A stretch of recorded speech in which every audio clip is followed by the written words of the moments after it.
இன்றைக்கி நம்ம தம்பிக்கு இங்கே கிராஜுவேஷன். இவர் லண்டன் வந்ததுக்கப்புறம் எங்களுக்கு கிடைச்ச தம்பி.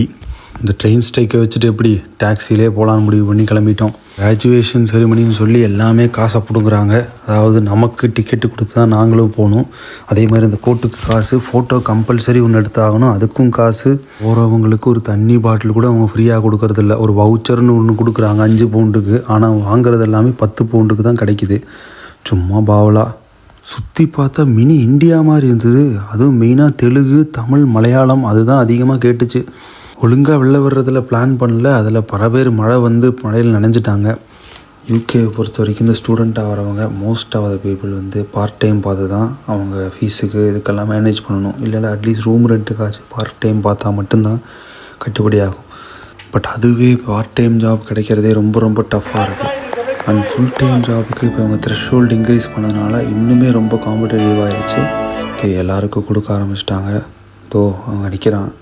இந்த இடத்துல நிற்கிறதுக்கு இவன் எவ்வளோ கஷ்டப்பட்டுருப்பான்னு, எவ்வளோ வலி அனுபவிச்சிருப்பான்னு அந்த 4 செவத்துக்கும் எங்களுக்கு மட்டும்தான் தெரியும்.